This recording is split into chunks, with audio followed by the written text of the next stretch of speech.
কোরআনের কথা বলেছেন অসংখ্য মনীষীরা, কোরআনের তাফসীর লিখেছেন অসংখ্য বড় বড় মুফাসসিরেরা। তাফসীরে রুহুল মাআনি 40 খণ্ড। কয় খণ্ড? 40 খণ্ড। কিন্তু তিনি বলতে পারেন নাই আমি কোরআনে তাফসীর করে শেষ করে ফেলেছি। বাংলাদেশে এবং গোটা দুনিয়াতে তাফসীরের ময়দানে, তাফসীরের মঞ্চের সম্রাট, অসংখ্য অগণিত আলেমের মাথার মুকুট, যিনি 50 বছর ধরে কোরআনের কথা বলেছেন, যার কণ্ঠে কোরআন শোনার জন্য যেন আকাশের পাখি পর্যন্ত নিথর হয়ে যেত। 50 বছর তাফসীর করার পরে তিনি কিন্তু এই কথা বলে যান নাই আমি কোরআনে তাফসীর শেষ করে ফেলেছি। এই কথা দুনিয়ার কেউ বলতে পারবে না, কারণ আমার আল্লাহ পাক বলেন তাম পৃথিবীর আটলান্টিক মহাসাগর, ভারত মহাসাগর, প্রশান্ত মহাসাগর, আরব সাগর, বঙ্গোপসাগর, 7 দরিয়ার পানিকে যদি কালি বানাইয়া আর পৃথিবীর সব গাছগুলিকে দিয়া যদি কলম বানাইয়া আল্লাহর কালামের ব্যাখ্যা লেখা শুরু করে দেওয়া হয়, 7 দরিয়ার পানির রূপী কালি শেষ হয়ে যাবে, কিন্তু আল্লাহর কালামের ব্যাখ্যা লিখে আর বলে শেষ করা যাবে না। এ হচ্ছে সে কোরআন। কি কোরআন! কোরআনের প্রশংসা করেছেন আরব্য একজন কবি, that the best of the Arab writers has never succeed producing anything equivalent to the Quran.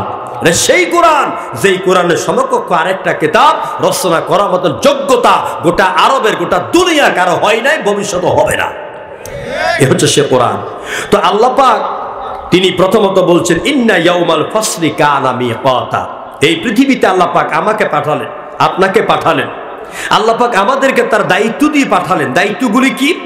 মা খালাকুতুল জিন্না ওয়াল ইনসা ইল্লা লিয়াবুদুন। আমি মানুষ এবং জিনকে বানাইলাম শুধুমাত্র কেবলমাত্র আমার গোলামির জন্য, আমার ইবাদতের জন্য। কিসের জন্য? আরো জোরে কোন না, ইবাদতের জন্য। জোরে কোন কিসের জন্য? এখন লোকেরা ইবাদত বুঝে না। লোকেরা ইবাদত বলতে নামাজ, রোজা, হজ, যাকাত, দান খয়রাত, মিলাদ মাহফিল, ওয়াজ মাহফিল, এগুলি কি বুঝে? আসলে ইবাদত অর্থ কি? ইবাদতের মৌলিক অর্থ হচ্ছে আল ইবাদাতু ওয়া তাআ। ইবাদতের মৌলিক অর্থ হচ্ছে আনুগত্য করা, হুকুম মানা, আইন মানা। অর্থাৎ আল্লাহ পাক আমাকে জন্ম থেকে মৃত্যু পর্যন্ত যে বয়সটা দিয়েছেন, এখানে আপনি দোকানদারি করবেন, জমি চাষ করবেন, আপনি মাছের ব্যবসা করবেন, মাছের আড়ত করবেন, মাছের খামার করবেন, আপনি প্রেসিডেন্ট হবেন, আপনি প্রধানমন্ত্রী হবেন, আপনি দলীয় নেতা হবেন, আপনি রাজনীতি করবেন, আপনি যা কিছু করেন সবগুলি আল্লাহর কোরআন মোতাবেক হতে হবে। তাহলে আপনার মিছিল, আপনার দেওয়াল লিখন, আপনার রাত জাগন, আপনার সংসদের বক্তব্য সব আল্লাহর ইবাদতের খাতায়, সওয়াবের খাতায় লেখা হয়ে যাবে যদি কোরআন ভিত্তিক আপনি করতে পারেন। কিন্তু আপনি যদি আল্লাহর দেওয়া আইন বাদ দিয়া, বিশ্ব নবীর আদর্শ বাদ দিয়া, মানুষের তৈরি করা মতবাদকে জমিনে প্রতিষ্ঠিত করে কইরা নিজের পেট পূজা করতে যান, আপনার সময়, আপনার কুরবানি, আপনার মিছিল, আপনার মিটিং, আপনার পোস্টার, আপনার সংসদ কোনোটাই ইবাদতের মধ্যে গ্রহণযোগ্য হবে না। মানুষের তৈরি করা মতবাদকে প্রতিষ্ঠা করার জন্য আল্লাহ পাক আমাকে আপনাকে পাঠান নাই। বলবেন হুজুর মানুষের মতবাদ আবার কোনটা? আল্লাহর দেওয়া মতবাদ হলো ইসলাম। জোরে বলেন কি? আরো জোরে বলেন কি? ইন্নাদ দীনা ইনদাল্লাহিল ইসলাম। Islam is the complete code of life. ইসলাম হলো পরিপূর্ণ জীবন ব্যবস্থা। পেশাব পায়খানার ঢিলা কুলুপ থেকে শুরু করে ওই রাষ্ট্রপ্রধান পর্যন্ত যা আছে সবগুলির কথা আল্লাহ পাক ইসলামে বলে দিয়েছেন। এটার নাম হলো কমপ্লিট মুসলিম। এখানে হিন্দুদের কথা বলা হলো, বৌদ্ধদের কথা বলা হলো, পারসিকদের কথা বলা হলো, হিন্দুদের মন্দির রক্ষার কথা বলা হলো। হিন্দুদের দেবতাকে গালি দেওয়া যাবে না, তাদের মন্দির ভাঙ্গা যাবে না। কোরআনে আছে না নাই? আছে না নাই? আছে কয় 60 জনে, বাকিরা তো কোরআন পড়েন না, জানেন না, বলতেও পারেন না। আমার ভাইয়েরা, আল্লাহ পাক বলেন লা তাসুবুল্লাযীনা ইয়াদউনা মিন দুনিল্লাহি ফায়াসুবুল্লাহা আদওয়াম বিগাইরি ইলম। যারা আল্লাহকে বাদ দিয়া বিভিন্ন প্রতিমার পূজা করে, ঈশ্বর ঈশ্বরী, পরমেশ্বর পরমেশ্বরী, ব্রহ্মা সাবিত্রী, কামদেব কামদেবী, নারায়ণ নারায়ণী, শিব দুর্গা, দেব দেবী, আছে না নাই? গড গডস গডেস, আছে না নাই? সব দেবতার পূজা করবে। তোমরা মুসলমান হয়ে তাদের দেবতাকে গালিগালাজ করবে না। সুবহানাল্লাহ কইতেন না? ইসলাম সাম্প্রদায়িক ধর্ম নয়, ইসলাম হচ্ছে সাম্প্রদায়িক সম্প্রীতির ধর্ম। আপনারা দেখতে পাচ্ছেন ওরা ভারতে আমাদের মসজিদগুলো ইতিমধ্যে বুলডোজার দিয়ে ভেঙে দিচ্ছে। দেখেন আপনারা, এই কয়েকদিনের মধ্যে অনেকগুলি মসজিদ ভেঙে দিয়েছে। ওরা আমাদের কোরআনের গায়ে আগুন দিয়েছে। কোরআন হাতে নিয়ে বলে আল্লাহর কসম, বাংলাদেশে কোনো মুসলমান করে হিন্দুদের মন্দিরে হাত দেয় না। এটা নাম হচ্ছে ইসলাম। আমার ভাইয়েরা, সুতরাং ইসলাম হলো পরিপূর্ণ জীবন ব্যবস্থা। আল্লাহ পাক কোরআনে কারিমে বলছেন ইসলামের মধ্যে সব আছে। ইন্না ইয়াউমাল ফাসলি কানা মিকাতা, আমি কিয়ামতের দিন মানুষের সব ব্যাপারে ফয়সালা করব। ইয়াউমা ইউনফাকু ফিস সূরি ফাতাতুনা আফওয়াজা, সিংহে ফু দিবে, মানুষগুলো সব উঠবে। এটা কখন? এখানে দুইটি কথা আছে, আয়াতে দুইটি অর্থ। একটা অর্থ হচ্ছে কিয়ামত হয়ে যাবার পরে হাজার কোটি কোটি বছর চলে যাবে, তারপর ইসরাফিল ফু দিবে, মানুষ আসবে আল্লাহর কাছে। আবার এটার আরেকটা অর্থ হচ্ছে সিংহের মধ্যে যখন প্রাথমিক ফু দিবে তখন মানুষগুলি দলে দলে সব মৃত্যুর দিকে এগিয়ে যাবে। আমার বাবারা, ভাইয়েরা, এরপরে আল্লাহ পাক কিয়ামতের কঠিন দৃশ্যের অবতারণা করেছেন। ওয়াফুতিহাতিস সামাউ ফাকানাত আবওয়াবা, সিংহার মধ্যে যখন ফু দিবে অনেকগুলি দরজা খোলা হয়ে যাবে। এখন আসুন আমি আপনাদের সামনে সেই কিয়ামতের বিভীষিকাময় দৃশ্যটা কেমন হবে, কিভাবে কিয়ামত শুরু হবে সে বিষয়টা আলোচনা করব। সুন্দর রাজি আছেন ইনশাআল্লাহ? কষ্ট হচ্ছে আপনাদের? কোরআনে কারিমে কোথাও আল্লাহ বলেছেন কিয়ামত, কোথাও বলেছেন নাবা। যেমন আম্মা ইয়াতাসাআলুন আনিন নাবাইল আযীম,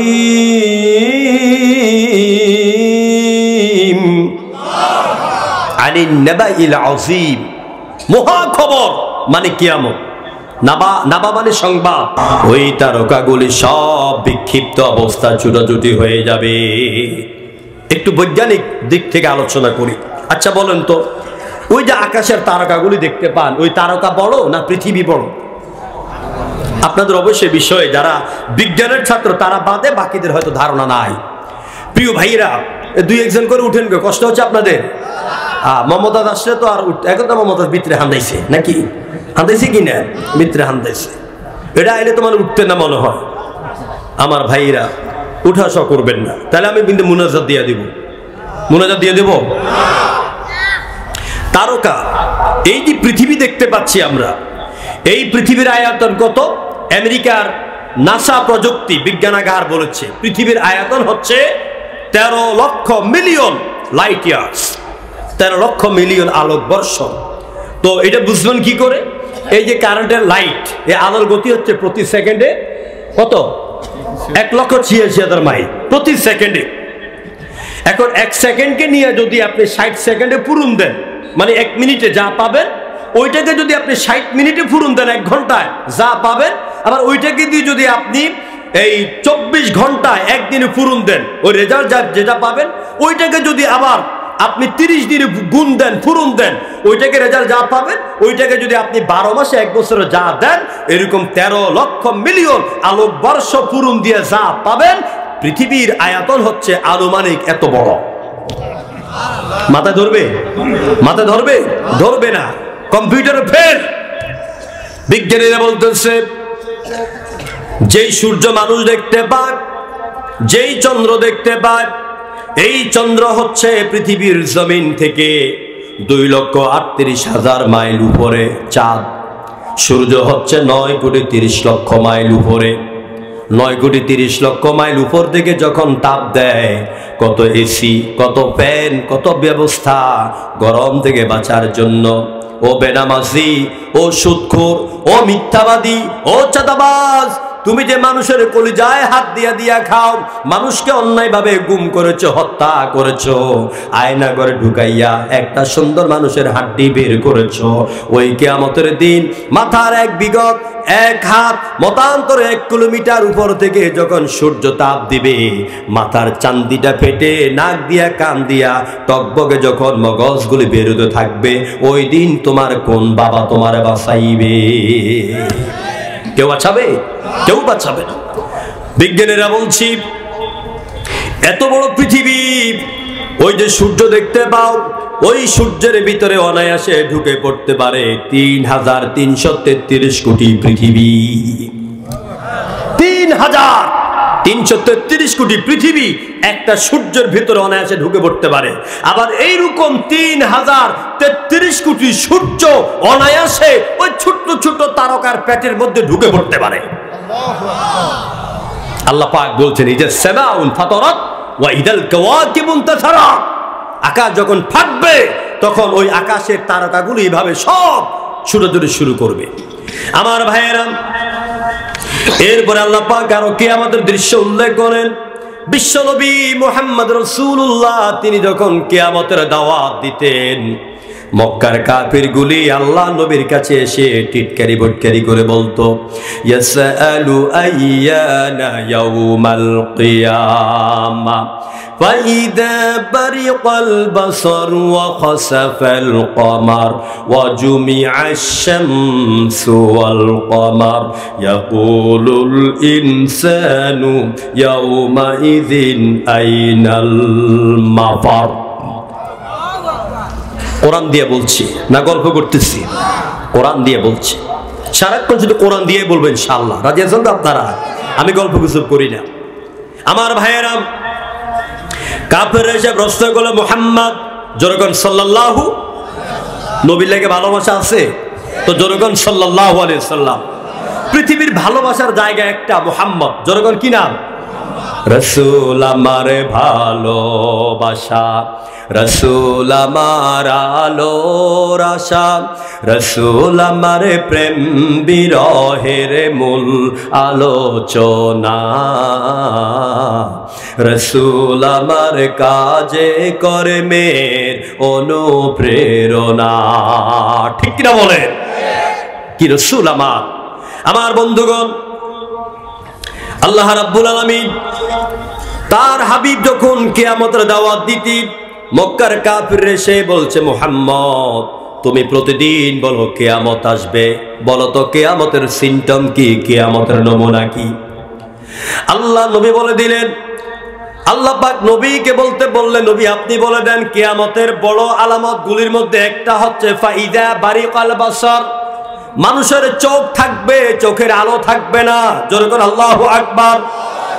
ফাইদা বারিকাল বাসার ওয়া খাসাফাল কমার, ওই আকাশের গায়ে চন্দ্র থাকবে কিন্তু চাঁদের আলো নিষ্প্রভ হয়ে যাবে। ওয়া জুমিআশ শামসু ওয়াল কমার, আর পশ্চিম দিগন্তে চন্দ্র সূর্য দুইটা একসাথে উঠবে।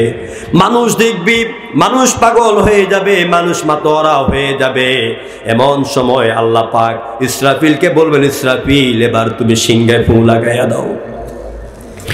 ইসরাফিল সিংহের মধ্যে ফু দেবে, চিকন স্বরে বাঁশির আওয়াজ বের হতে থাকবে। কি সুন্দর বাঁশির আওয়াজ! নারীরা পাগল হয়ে যাবে বাঁশির আওয়াজে, মানুষ পাগল হয়ে যাবে। যে নারীরা ভাত রান্না করে, গরুর দুধ দহন করে, উঠান বাড়ি ঝাড়ু দেয়, অফিসে চাকরি করে, উকিল অ্যাডভোকেট সাহেব আদালতে জেরা করে, ঠিক এমন সময় বাঁশির আওয়াজ মানুষের কানে কর্ণকুহুরে প্রবেশ করতে থাকবে। ওই বাঁশির আওয়াজের প্রেমে পড়ে মানুষ দৌড়াতে থাকবে। 10 তলা থেকে সিঁড়ি দিয়ে বাইয়া পড়বে, এটা হুঁশ হারাইয়া ফেলবে। লিফটের মধ্যে চলে যাবে, গুতাগুতি লেগে যাবে। সিঁড়ির উপর দিয়ে মানুষ একসাথে দৌড় দিবে, কত মানুষ পড়ে মারা যাবে। তাদের দৃষ্টি থাকবে, লক্ষ্য থাকবে শুধু এই বাঁশি কে বাজায় তার কাছে যাওয়ার জন্য। নারী পুরুষ পাগল হয়ে যাবে, নদী সাঁতরাবে, পুকুরের মধ্যে পড়ে যাবে, আগুনের মধ্যে পড়ে যাবে, বাঁশিওয়ালারে পাবে না। আল্লাহ নবী বলেন, কিছুক্ষণ পরে, বেশ কিছুক্ষণ পরে বাঁশির আওয়াজ এত বিকট হয়ে যাবে, এত মোটা হয়ে যাবে, এখন আর বাঁশির আওয়াজ ভালো লাগবে না, মানুষের কানের পর্দাগুলি ফাটতে থাকবে। মানুষের কানের আওয়াজ, কানের পর্দা ফাটে ফেটে ফেটেই তারা জমিনে কুকুর ছাগলের মতন, বিভিন্ন প্রাণীর মতন জমিনে পড়ে থাকবে, সব ধ্বংস হয়ে যাবে। মানুষ এমন মৃত্যুর অবস্থা দেখে মানুষ বলবে ইয়াকুলুল ইনসানু ইয়াউমাইদিন আইনাল মাফার। আজকে যাব কোথায়, আজকে পালাবো কোথায়, কোন দিকে গেলে বিপদ থেকে আমরা মুক্তি পাবো? আল্লাহ বলছেন কাল্লা লা ওয়াজার ইলা রাব্বিক, আজ তোমার রবের জায়গা ছাড়া পালাবার কোনো জায়গা থাকবে না। কোরআনের এই আয়াতের ব্যাখ্যা আল্লাহ 2020-19 শেষ 21 আমাদেরকে করোনা দিয়ে বুঝিয়ে দিয়েছে। যদি আপনারা আধুনিক শিক্ষায় শিক্ষিত, বুঝতে চান না, এটা বুঝেন। যখন করোনা এলো, সৌদি আরব থেকে বাংলাদেশে বিমান আসা বন্ধ, ঠিক কিনা বলেন?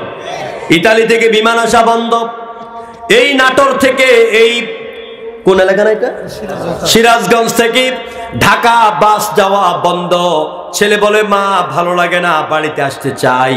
মা দুঃখিনী বলে বাবা ওখানে থাকো, বাড়িতে এখন আসার দরকার নাই। স্ত্রী বলে প্রাণপ্রিয়া তোমার জন্য মন কান্দে। প্রেমিক বলে, জামাই বলে প্রিয়সী তোমাকে স্বপ্নে দেখি, আসতে ইচ্ছে করে। কয় না এখন এসো না, তোমার হাসি কাশি দেখে কিছু ছড়াইলে আমিও মরবো, তুমিও মরবা। চিল্লাই গো ঠিক কিনা? সামান্য হাসি আর কাশি দিয়া গোটা পৃথিবীকে আল্লাহ অচল বানিয়ে দিয়েছেন। মানুষ পালাবার কোনো জায়গা পায় নাই। সুতরাং কিয়ামত যখন শুরু হবে, পালাবার কোনো জায়গা যখন থাকবে। আমার ভাইয়েরা, অনেক লম্বা আলোচনা, আমি খুব সংক্ষেপে আপনাদেরকে একটা ধারণার দিকে নিয়ে যাব। আমার আল্লাহ পাক অন্যত্র বলেন এই কিয়ামত অবশ্যই হবে, নাকি হবে না? ইন্না আযাবা রাব্বিকা লাওয়াকিউম মা লাহু মিন দাফি। ইন্না আযাবা রাব্বিক, নিশ্চয় তোমার রবের আযাব। কিয়ামতটা কি আযাব? কার আযাব এটা? আল্লাহর আযাব। লাওয়াকি, এটা অবশ্যই সংগঠিত হবে। এই কিয়ামতকে রুখার মতন, এই কিয়ামতের প্রতিবাদ করার মতন ক্ষমতা দুনিয়াতে কারো আছে? জনগণ কারো আছে? কিন্তু কিয়ামতকে অনেক অস্বীকার করেছে। আমার আল্লাহ পাক বলেন যারা কিয়ামতকে অস্বীকার করেছে তাদের ব্যাপারে আল্লাহ পাক বলেন বাল কাযাবু বিস-সাআতি ওয়া আ'তাদনা লিমান কাযাবা বিস-সাআতি সাঈরা। আল্লাহ পাক বলছেন কিয়ামতকে যারা অস্বীকার করে তাদের জন্য সাঈর নামক জাহান্নাম আমি আল্লাহ পাক রেখে দিয়েছে। জোরকন নাউযুবিল্লাহ। প্রিয় বন্ধুগণ, এই কিয়ামত হবে, এই পৃথিবী থেকে আমরা বিদায় নিব। আখিরাতের জীবন আমাদের সবাইকে যেতে হবে, নারী হোক পুরুষ হোক সবাইকে যেতে হবে। এই দুনিয়ার চাইতে উত্তম জায়গা হচ্ছে আখিরাত। যখন কোনটা? আখিরাত। যদি আখিরাতের বাড়ি আমরা সাজায় নিতে পারি। কিন্তু যারা নাস্তিক, যারা মুরতাদ, যারা দুনিয়াদার, যারা দুনিয়ার ক্ষমতার পেছনে ঘুরে, এদের কাছে আখিরাতের চাইতে দুনিয়ার নগদ টাটকা হুরফরি পাওয়াটাকে, ক্ষমতা পাওয়াকে, টাকা বাড়ানোকে এরা সবচেয়ে বেশি প্রাধান্য দেয়। অথচ আল্লাহ পাক বলেন ওয়ালাল আখিরাতু খায়রুল লাকা মিনাল উলা। ও নবী, এই দুনিয়া চাইতে আমি তোমার জন্য আখিরাতকে অনেক সুন্দর করে সাজিয়ে রেখেছি। জোর করে আল্লাহু আকবার। আমার ভাইয়েরা, সুতরাং মানুষ আল্লাহ পাক বানালেন, মানুষকে আল্লাহ পাক সৃষ্টি করেছেন। সব মানুষ ফিরে যেতে হবে কার কাছে? কার কাছে? কাইফা তাকফুরুনা বিল্লাহি ওয়া কুনতুম আমওয়াতান ফা আহইয়াকুম সুম্মা ইউমীতুকুম সুম্মা ইউহয়ীকুম সুম্মা ইলাইহি তুরজাউন। কি করে তোমরা আল্লাহকে অস্বীকার করো, অথচ তিনি তোমাদের কি, তোমরা ছিলে প্রথম মৃত, তারপর তোমাদেরকে জিন্দা করেছেন, আবার তোমাদের মৃত্যু হবে, আবার তোমাদেরকে জিন্দা করবেন, তারপর সকলে আল্লাহর কাছে ফিরে যেতে হবে। মরতে হবে নাকি হবে না? মরণ সত্য। মরণ কি? কুল্লু নাফসিন যায়িকাতুল মাউত, মাউতু কাসিন কুল্লু নাসিন শারিবু কবরে বাইতিন কুল্লু নাসিন দাখিলুন। মৃত্যু আসবে, আর কবরে সব মানুষকে ঢুকতে হবে। আল্লাহ পাক মৃত্যু সম্পর্কে নিশ্চয়তাবোধক আয়াত দিয়ে বুঝাচ্ছেন, قل إن الموت الذي تفرون منه فإنه ملاقيكم ثم تردون। কবি ফররুক আহমেদ আয়াতের অর্থ করতে গিয়া বলেন, মরণ থেকে পালাও তুমি, মরণ তোমায় লইবে গিরি, যদিও সুদূর আকাশ পানে পালাও তথায় লাগিয়ে সিঁড়ি। মৃত্যু থেকে পালাবার জন্য যা করবে, মৃত্যু কিন্তু আপনাকে ছাড় দেবে না, দিবে দিবে। সুতরাং এই পৃথিবীটা, যেই পৃথিবী নিয়ে এত পাগল, নামাজ পড়তে কষ্ট লাগে, আল্লাহর কথা শুনতে কষ্ট লাগে, আযান শুনলে কলজের মধ্যে আগুন লাগে, আল্লাহর আইনের কথা বললে মৌলবাদী বলে গালি দাও, জনগণ ঠিক কিনা? তোমাদেরকে বলি, এই পৃথিবী কার আসল ঠিকানা?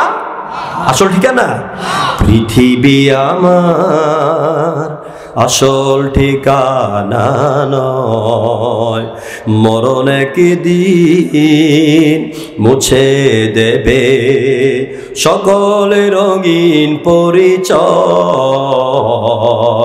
পৃথিবী আমার আসল ঠিকানা নয়, জোরে ঠিক কিনা?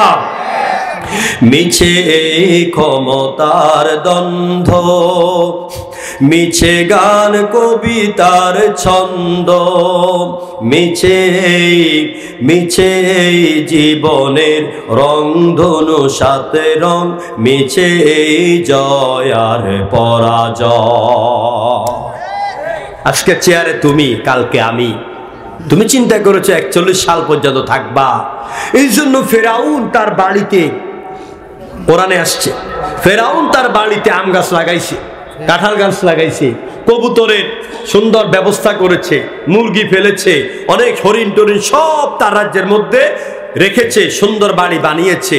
ফেরাউন মনে করেছে এটা আমার বাপদাদার বাড়ি, এখান থেকে আমি আর কোনোদিন বিদায় হব না।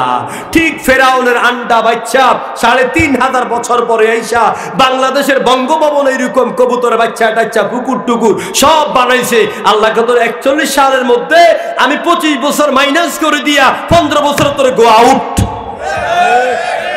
চিল্লাই এখন ঠিক কিনা? ক্ষমতা দেওয়ার মালিককে, ফুলের মালা গলা দেওয়ার মালিককে, জুতার মালা দেওয়ার মালিককে। আরে বেটি, তোর 2 কোটি কর্মী ফালাইয়া তুই যে চলে গেলি, এদের কথা একবার ভাবলি না? দেখে নেতা কারে কর, আমার নবীও নেতা, এ ভিডিও নেতা, দুনিয়ার নেতাও নেতা। ওই যে সিরিয়ার কি জানি বাশার আল আসাদ চলে গেলেন তার সব কর্মীদেরকে ফালাইয়া। এটাই দুনিয়ার নেতাদের নিয়ম। নেতারা নিজেদের জীবন নিয়ে চিন্তায় থাকে, কর্মীর কথা সময় মতো আর ভাবে না। ছেলে এখন ঠিক কিনা? নেতার মতন নেতা যখন, নেতার মতন নেতা যখন পাই না কোথাও খুঁজে, কাঁদি শুধু কাঁদি আমি এ দুটি চোখে বুঝে। তখন আমার মনে পড়ে সোনার মাদিনা, রাসূল আমার কাজে কর্মের অনুপ্রেরণা। আল্লাহু আকবার। এরা তো ওইসব নেতার অনুসারী, Karl Marx, Lenin, Hume, Galileo, Copernicus, Kepler, Darwin, Hegel, Mao Tsetung, Bertrand Russell, এইসব নেতাদের প্রেতাত্মা তারা। এই জন্য ওই নেতাদের আদর্শ হলো দুনিয়া, আর আমার নেতার আদর্শ ছিল রব্বানা আতিনা ফিদ দুনিয়া ওয়া ফিল আখিরাতি হাসানা। আল্লাহ আমাকে দুনিয়ার অতটুকু কল্যাণ দাও, যে কল্যাণ পাইয়া আমি আখিরাতের বাড়ি সাজাইতে পারবো, আমাকে অদ্দূর দাও। আমার হাজার হাজার কোটি টাকা আমাকে সিঙ্গাপুরে আমার ব্যাংক ব্যালেন্স বানাবার দরকার নাই। আমার ভাইয়েরা, যে কিয়ামতের কথা শুরু করলাম, অনেক কথা। কিয়ামতে আল্লাহ পাক আমাদেরকে জিন্দা করবেন, আল্লাহর কাছে আমরা ফিরে যাব। এই কথা দুনিয়ার সবাই বিশ্বাস করে না। যেরকম করে না। এরা কি বলে? ওরা বলে وقالوا أإذا متنا وكنا ترابا ورفاتا أإنا لمبعوثون ওরা বলে وقالوا أإذا كنا عظاما ورفاتا أإنا لمبعوثون خلقا جديدا সূরা বনী ইসরাঈল আয়াত। এরা বলে আমরা মরে যাব, আমাদের হাড্ডিগুটি মাটির সঙ্গে আবার মিশে যাবে, আমাদেরকে নতুন করে আবার বানানো হবে। এটা বহু দূরের কথা। এটা কি? এটা কখনো সম্ভব না। আরেক আয়াতে বলছেন আইযা মিতনা ওয়া কুন্না তুরাবান যালিকা রাজউম বাঈদ, আমাদেরকে আবার নতুন করে বানাবে, এটা বহু দূরের কথা। তাই তারা কবি ওমর খাইয়ামের মুরিদ হইল। কবি ওমর খাইয়াম কি বলল? নগদ যা পাও হাত পেতে নাও, বাকি রেখাটায় শূন্য থাক, দূরের বাদ্য শুনে কি লাভ, তার মাঝে যে বেজায় পাক। এই বেলা ভাই মদে খেয়ে নাও, কাল নিশীতের ভরসা কই, চাঁদনি জাগিবে যুগ যুগ ধরে, আমরা তো আর মদের বোতল ভাবো কই। হ্যাঁ, মদ এখন আছে, টাকে হুর পড়িয়েছে, খাইয়া মজা করো, নো চিন্তা ডো ফুর্তি। এই কথা তারাই বলতে পারে যারা পরকালকে বিশ্বাস করে না, যারা পরকালের জীবনের প্রতি যারা উদাসীন। আচ্ছা, আমি আল্লাহর একটা দৃষ্টান্ত দিয়ে সামনে যাব, কষ্ট হচ্ছে না তো আপনাদের? আর সর্বোচ্চ মুনাজাত 15 মিনিট, কষ্ট হবে আপনাদের? আমার ভাইয়েরা, আল্লাহ পাক বলেন আমি মানুষকে আবার তৈরি করব, মানুষকে আবার তৈরি করব। যুক্তি দেখো, ওয়াল্লাহুল্লাযী আরসালার রিয়াহা ফাতুসিরু সাহাবান ফাসুকনাহু ইলা বালাদিম মাইয়িতিন ফাআহইয়াইনা বিহিল আরদা বা'দা মাউতিহা কাযালিকান নুশুর। আল্লাহ বলছেন তিনি আল্লাহ যিনি বৃষ্টির আগে ঠান্ডা বাতাস প্রবাহিত করে দেন। সুবহানাল্লাহ। বৃষ্টি আসার আগে ঠান্ডা বাতাস আসে কিনা? এসে ঘরের বউজিকে বলে দেয় বৃষ্টি আসতেছে, ঘরের উঠানের দান ঘরে নিয়ে যাও, কাপড় চোপড়গুলি ঘরে নিয়ে যাও, ঘরের বাইরে ছাগলগুলি ঘরে নিয়ে আসো, এভাবে সতর্ক করে দেয়। আল্লাহ পাক বলেন এরপরে আমি আল্লাহ কি করি? ফাসুকনা ইলা বালাদিম মাইয়িতিন, আমি আল্লাহ পাক আকাশ থেকে মরা জমিনের মধ্যে বৃষ্টিটাকে বর্ষণ করে দেই। তোমাদের ইরিদানের গোসার গোড়াগুলি ফেটে যায়, পানির অভাবে আগাগুলি মরে যায়, তোমাদের মাছের পুকুরের পানিগুলি শুকিয়ে যাচ্ছে, আমি আল্লাহ আকাশ থেকে পানি বর্ষণ করি। ইলা বালাদিন মাইয়িতিন, মরা জমিনে পানি পাঠাই। এরপরে কি করি? ফাআহইয়াইনা বিহি আরদা বা'দা মাউতিহা, জমিনটা মরে যাবার পরে আকাশের বৃষ্টি দিয়া জমিনটাকে জিন্দা করে দেই। এই ক্ষমতা কার? আরো আস্তে কোন ক্ষমতাটা কার? আল্লাহ নাম নিতে কষ্ট হয়, খারাপ লাগে, বিরক্ত লাগে, গলার সব শক্তি দিয়ে বলেন আল্লাহ। শাহাদাত আঙ্গুলি তুলে কোন আল্লাহ, আরো জোরে কোন আল্লাহ, চিল্লায় বলো আল্লাহ। আল্লাহ খুশি হয়েছে না? আচ্ছা, আপনাদের গায়ে শক্তি ফালাইলাম কেন? দেখেন হাদিসে কুদসির ভিতরে এলো, আল্লাহর কোন বান্দা বান্দি যদি রাতের গভীরে হৃদয়ের গহীন ভাগ থেকে একবার বলে আল্লাহ, আল্লাহ পাক বলে বান্দা তোর একবার ডাকের বিনিময়ে আমি আরশের মালিক একবার নয়, দুইবার নয়, 70 বার জবাব দিয়া বলি বান্দা আমার কাছে তুমি কি চাও। এই জন্য আল্লাহকে ডাকবেন দয়াল বাবা, খাজা বাবা, ল্যাংটা বাবা, ভণ্ড বাবা নয়। ডাকবেন কাকে? ডাকবেন কাকে? আল্লাহকে ডাকবেন। আমার ভাইয়েরা, আল্লাহ পাক বলেন মরা জমিনটাকে পানি দিয়ে যেমনে জিন্দা করি, দুনিয়ার মানুষ এইভাবে মরে যাবার পরে আমিও তোমাদেরকে জিন্দা করব। সুবহানাল্লাহ। ইসরাফিল সিংহে ফু দিবেন, وَنُفِخَ فِي الصُّورِ فَصَعِقَ مَنْ فِي السَّمَاوَاتِ وَمَنْ فِي الْأَرْضِ إِلَّا مَنْ شَاءَ اللَّهُ। সিংহের মধ্যে ফু দেওয়া হবে, সিংহের মধ্যে যখন ফু দেওয়া হবে এরপর আকাশ জমিন সব ভেঙে যাবে, মানুষগুলি কবর থেকে উঠবে। কোরআনে কারিমে অন্যত্র আল্লাহ পাক বলেন কবর থেকে উঠে কি করবে তারা? ওয়ানুফিখা ফিস-সূরি ফাইযাহুম মিনাল আজদাসি ইলা রাব্বিহিম ইয়ানসিলুন। মানুষ কবর থেকে উঠবে, ওরা দলে দলে তাদের আল্লাহর কাছে দৌড়াতে থাকবে। গায়ের মধ্যে কোনো জামা থাকবে না, কোনো কাপড় থাকবে না, কোনো শাড়ি থাকবে না, কিছুই থাকবে না, উলঙ্গ অবস্থায় তারা দৌড়াতে থাকবে। এরপর আল্লাহ পাক বলেন ইয়াউমা ইয়াকুমুন নাসু লিরাব্বিল আলামিন। সব মানুষ কবর থেকে উঠে এবার তারা হাসরের ময়দানের নিচে দাঁড়ায় থাকবে। নবীজি বলছেন আয়েশা জানো ওই সময় কিন্তু কারো পরনে কাপড় থাকবে না। জোরে কোন আল্লাহু আকবার।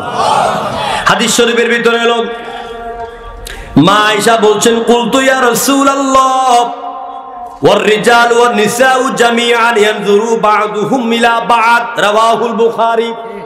হুজুর নারী পুরুষ বলি সব বুঝি একসাথে দাঁড়াবে, শরম করবে না? পুরুষেরা নারীদের দিকে তাকাবে না, নারীরা কি পুরুষের দিকে তাকাবে না?